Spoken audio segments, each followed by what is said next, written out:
I grew up in Ireland. My father, Tom Brosnan, well, he left when I was an infant. It was not a good time to be a single mother. But my mother was courageous in her determination to make a better life for us both. And thus, she left the shores of Ireland to become a nurse in England. Such a decision came a number of years of separation and heartache. At the age of 4, I went to live with my grandparents. After they passed on, I ended up living with a friend of the family. Eileen Riley was her name. Eileen was a saint of a woman to me. She was a classic Irish woman with an apron wrapped around her full figure that was always covered in baking powder. I lived upstairs in a room that I shared with 2 other lodgers. There was some sadness and longing. I remember how she wept. The day I left her, I was 11 years old. My life began again that day as I traveled alone on the plane to London with rosary beads in one hand and an empty aspirin bottle filled with holy water in the other. Once there, fresh off the plane with a thick Irish brogue. For some reason, they could not or would not say my name, Pierce, so I was known as Irish. Each and every day, trying to find my footing in this new landscape of prejudice and racism, learning words I'd never known and never wanted to know. I learned to assimilate. It was, in some ways, my first acting job, to be someone else. And eventually, I found people I didn't need to act for. I found friends who accepted me, brogue and all, friends who called me by my name, on my own. I had learned to survive, but through friendship, I learned to thrive. Those boys' acceptance, Eileen's generosity, my mother's sacrifice, that is what got me through my childhood. I can tell you this, wherever you're going, you won't get there alone.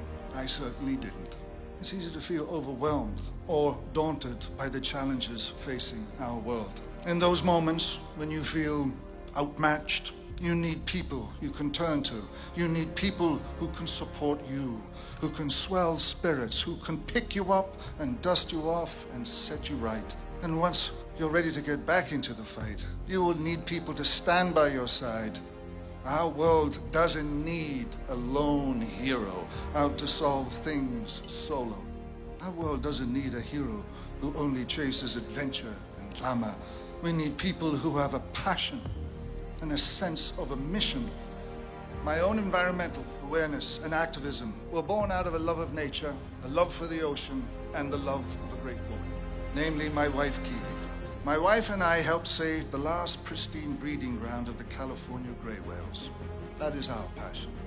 That is our mission. Many in your position have sought the route of the flashy, exciting, or adventurous. They've taken the high-powered job or the well-regarded profession because they want the thrill that comes with first-class cabins, penthouse suites, and swanky clothes.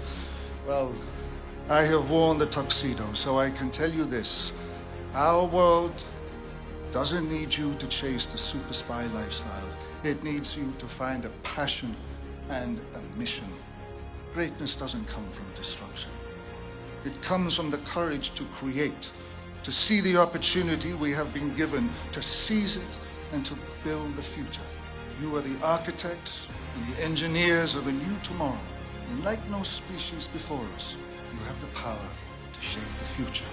So when you leave here today, I urge you to pursue something that is exacting to you as it is important to the world. Make something that matters. The world needs your will, it needs your imagination, your courage, your appetite for adventure. It needs your hands and your minds and your hearts. Our world doesn't need a hero with a license to kill. We need people with the courage to create. You have before you the most singular opportunity for greatness ever offered to any generation. So take it. Rise up. Save the world.